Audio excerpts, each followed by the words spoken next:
Thank you.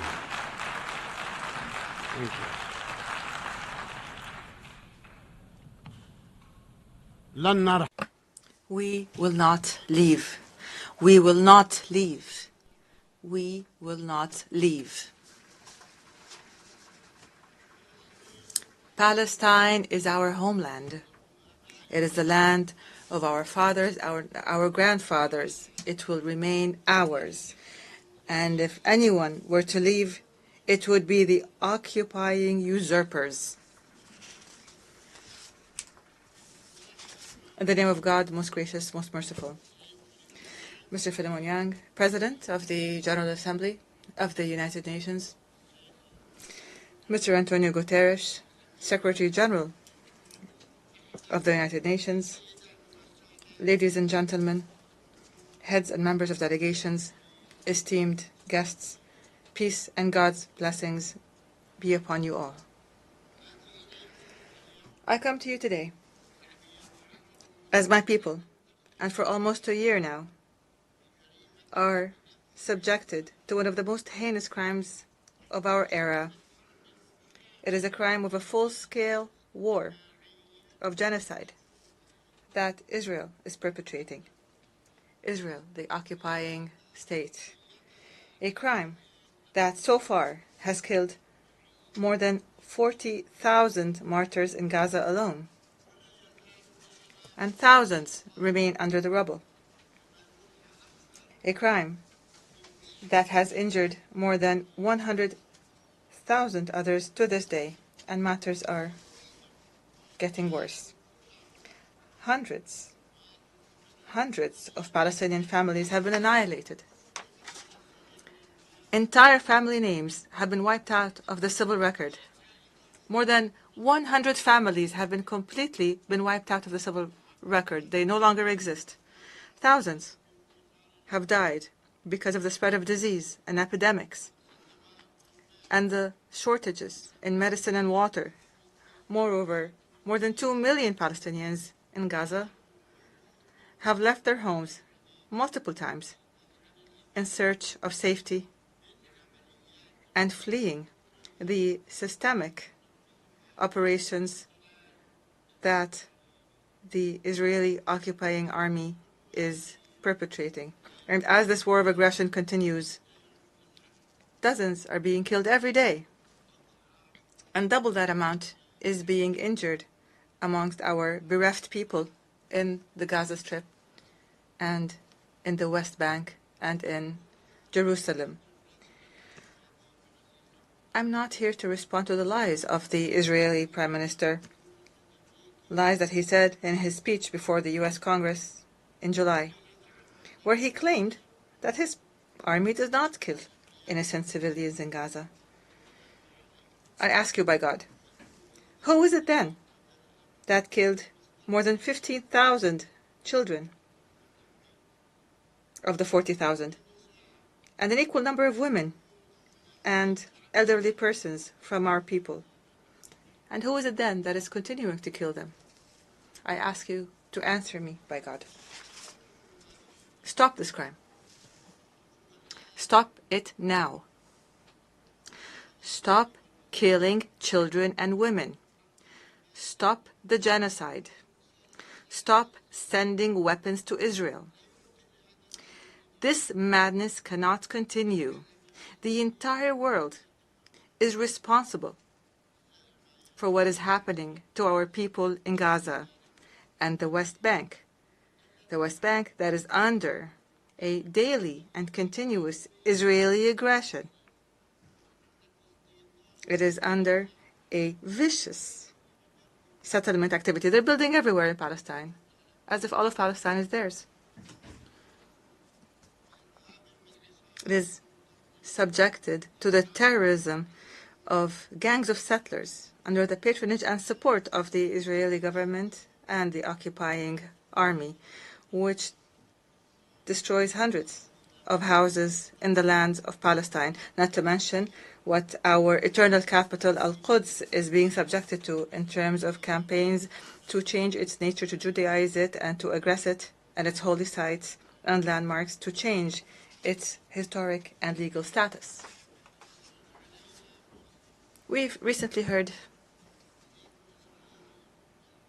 a terrorist Israeli minister calling for building a temple in the Al-Aqsa Mosque.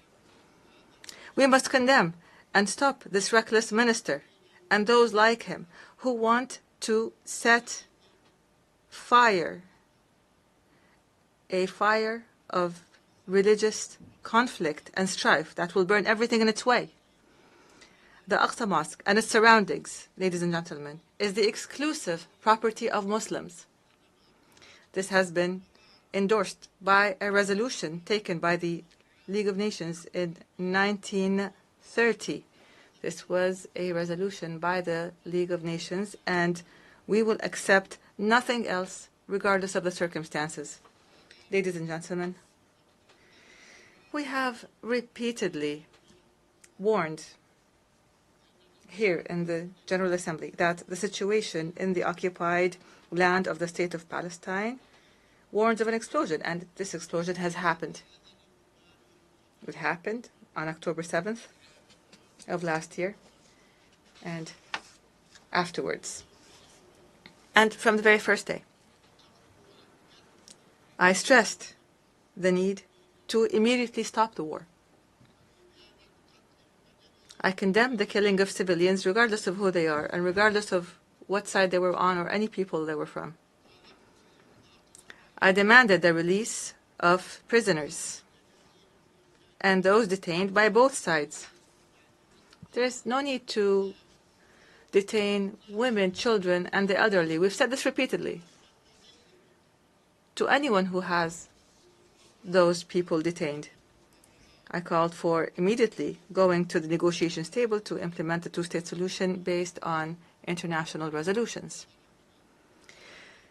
But instead of heeding the voice of reason, the Israeli government took advantage of what happened to launch an all-out war of genocide against Gaza. It committed and continues to commit war crimes as acknowledged by the international community. They're called war crimes. Israel today is now launching a new aggression on the brotherly Lebanese people. The Lebanese people are now being subjected to a war of genocide. And Israel must stop the war in Lebanon and in Palestine. We condemn this aggression and we demand that it stops immediately. Israel has reoccupied the Gaza Strip in its entirety, and it has destroyed it almost entirely, so that Gaza is no longer fit for life. Most homes have been destroyed. The same applies to most buildings, health facilities, educational facilities, economic buildings, roads, churches, mosques, water plants, electric plants, and sanitation plants. Anybody who goes to Gaza who'd known it before would not recognize it anymore. It's no longer there. 75% of everything in Gaza has been fully destroyed. If Israel thinks that it would get away from being held accountable and punished for these crimes, then it is delusional. The international community must immediately impose sanctions on Israel. The massacres, the crimes, the genocide that Israel has been perpetrating against our people since its inception in 1948 to this very day will not go unpunished. There is no statute of limitations. Rights will never be lost as long as there are those who demand them. And despite our repeated calls and demands, the world has not succeeded in obliging Israel, this transient state, to stop this war of genocide and its war crimes against innocent civilian residents. We regret that the U.S. administration, the democracy of the world, the largest democracy in the world, obstructed 3 times draft resolutions in the Security Council demanding Israel to observe a ceasefire. The U.S. alone stood and said, no, the fighting is going to continue. It did this by using the veto. And added to that, it furnished Israel with the deadly weapons that it used to kill thousands of innocent civilians, children and women. And this further encouraged Israel to continue its aggression. As long as the U.S. is supporting it, then why not keep going, since it's already an aggressing state? This is the United States, the very country that was the only member in the Security Council that voted against granting the state of Palestine full membership in the UN. We don't deserve membership in the eyes of America, so they use the veto against it. I don't understand how the United States could insist on opposing our people, insist on depriving us of our legitimate rights to freedom and independence, as is the right of the rest of the countries, 194 countries, and we are no less than them. Ladies and gentlemen, Israel, which refuses to implement United Nations resolutions, does not deserve to be a member in this international organization. Israel, whose permanent representative in this organization says that the very building of the United Nations, and he said that this building must be removed. This building that we are sitting in right now, it must be wiped off the face of the earth. This country does not deserve to be a member in this organization. It is, from the very beginning, it has from the very beginning not fulfilled the conditions for membership. Because in 1949, when it submitted its membership application to the UN imposed two conditions. First, to accept and implement Resolution 181 and Resolution 194. Without implementing these two conditions, you will not be granted membership in the United Nations. Moshe Sharet, the foreign minister at the time, wrote a pledge. You will see it. A pledge, a written pledge, that he and Israel are committed to the implementation of those resolutions. And since 1949 to this very day, nothing has happened. We are going to submit a request, an application to the General Assembly on this matter. And as I said, if you return, then we will return. If they do not step back, then we will do more. I take this opportunity to commend the member states of the United Nations that voted with more than a two-thirds majority in favor of the draft resolution submitted by the State of Palestine, supported by a large number of friendly and sisterly countries, to adopt the ICJ's historic advisory opinion issued on the 19th of July 2024 to end the illegal Israeli occupation of the State of Palestine in a period of 12 months. For the very first time, there is a specific time frame. We demand the implementation of this particular requirement, including an immediate cessation of annexation and settlement activities, dismantling of existing settlements, and evacuating settlers from Palestinian territories. There's 600,000 settlers, and they're living on our land. Why don't they go back to their homes? We must give reparations to Palestinians and for damages that were a result of the unlawful policies and the practices of the occupation, and many other such issues that were mentioned in the ICJ's advisory opinion. We want what the ICJ stated and what the entire world accepted in the General Assembly with a vast majority that far exceeds a two-thirds majority. And Israel must be made to implement it.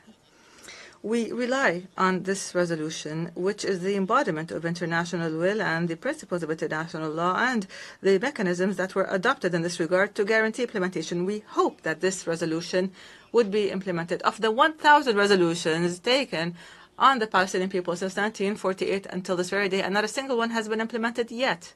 Ladies and gentlemen, today I feel very grateful as well, as I see this large, great shift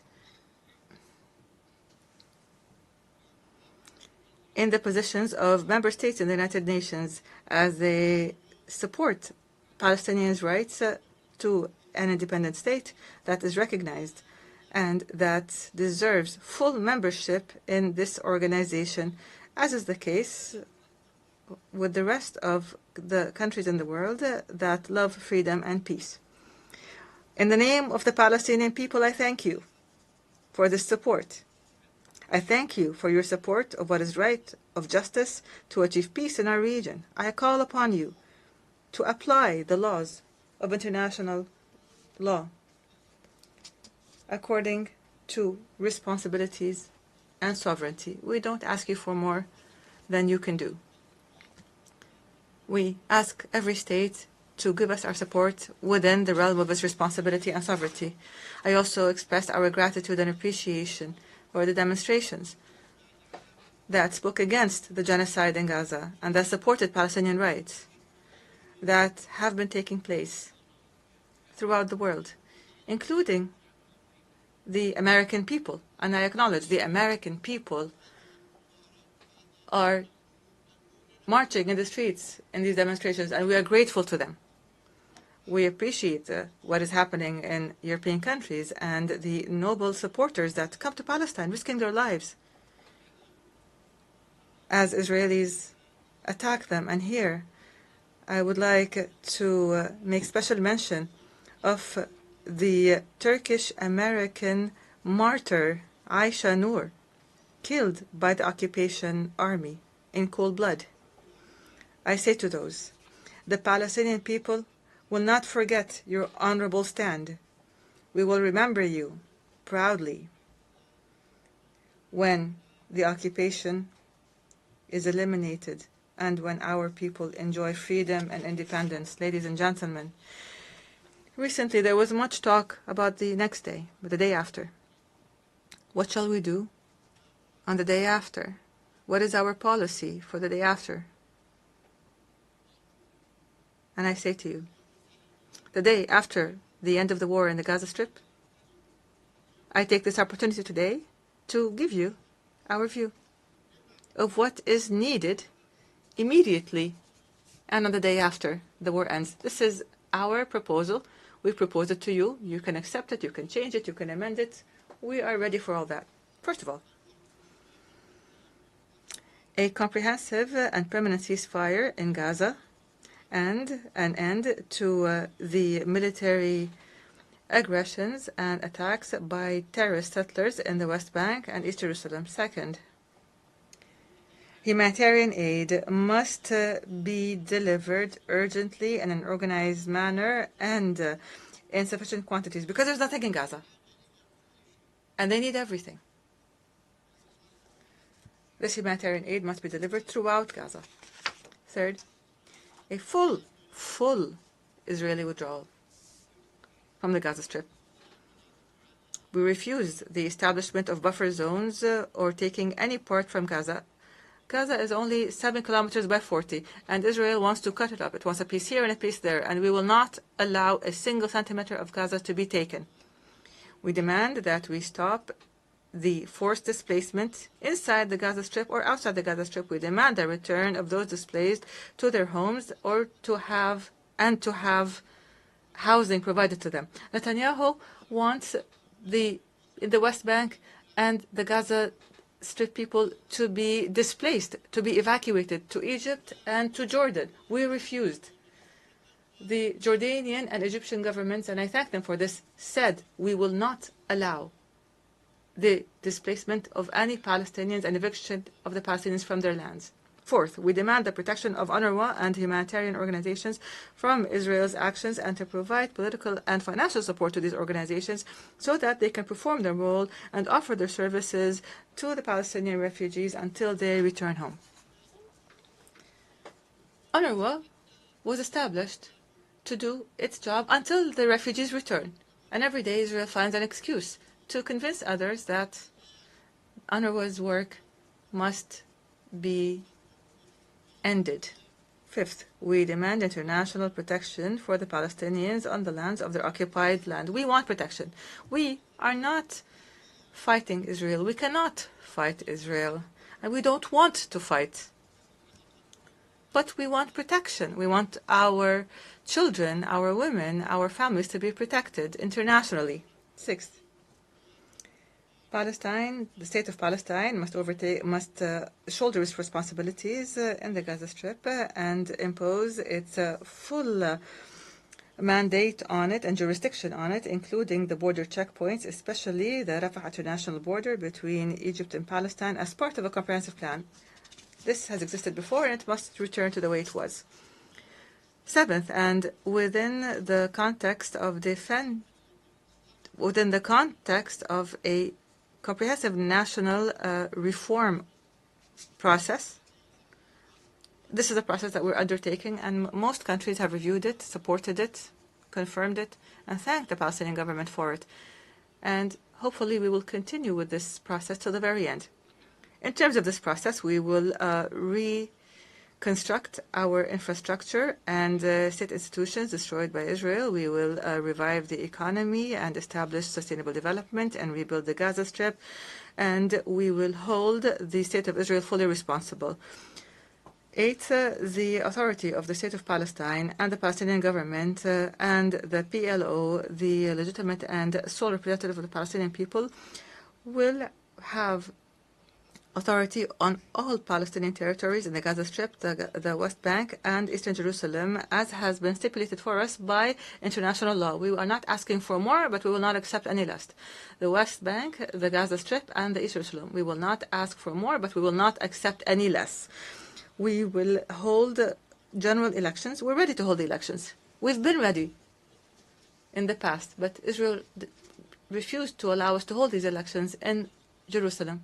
But if this were to happen, we're ready to hold these elections and to form a Palestinian government in accordance with the results of these elections. Ninth, we will continue to mobilize the largest possible international support so that the state of Palestine can achieve full membership in the United Nations as soon as possible. What do we lack to be sitting amongst you? What do we lack to be on the same footing as 194 official member states in the United Nations?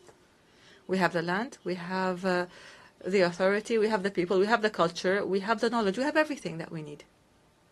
We ask you to help us. 10th, the full implementation of the General Assembly resolution on the advisory opinion that we mentioned, issued by the International Court of Justice in a manner that would lead to the end of the occupation in 12 months, as stipulated by the resolution, as set by the advisory opinion. Number 11, hold an international peace conference under the auspices of the United Nations within a year to apply the two-state solution. So we hold this international conference so that we would resolve all the problems that remain between us and Israel. By the way, we recognize the state of Israel, but Israel doesn't recognize us. We want a solution that would protect both countries, the state of Palestine and the state of Israel, so that they can coexist in peace, stability, and security. Number 12, to adopt international peacekeeping forces by virtue of a Security Council resolution between the states of Palestine and Israel to guarantee the security of both countries. We call for guaranteeing the security of both countries. These are the elements of our vision for the day after, for today and for the day after the war ends, in the state of Palestine in general. And I call upon you to adopt this plan and to provide all the necessary means to guarantee its success. Ladies and gentlemen, a few weeks ago, I declared that I've decided to lead a Palestinian delegation to the Gaza Strip. so that we can stand by our people who have been exhausted by the Israeli genocide war. I call upon you to support this decision by issuing a United Nations resolution by the United Nations here, by pressuring the occupying government so that it would not obstruct this effort. And here I welcome any state, any party that wants to join us in this visit. We'll be happy to go with you to Gaza so that we could all see the tragedies that are taking place. I salute our heroic people that are sacrificing all that is precious for Palestine, in the Gaza of sacrifice, in the West Bank of solidarity, of Al-Quds, which is our crown jewel and our capital. We salute our people in the diaspora, in the camp, in the refugee camps, to our brave prisoners in Israeli prisons. 6,000 prisoners. Israel arrests whoever it wants. Those prisoners whose dignity is being violated every day. Palestine will be free. It will be free despite anyone who objects to that. Our people will live on the land of their fathers and grandfathers as they have done for more than 6,000 years. They will continue their legitimate struggle for independence. The occupation will end, will end, will end. God's and peace blessings be upon you.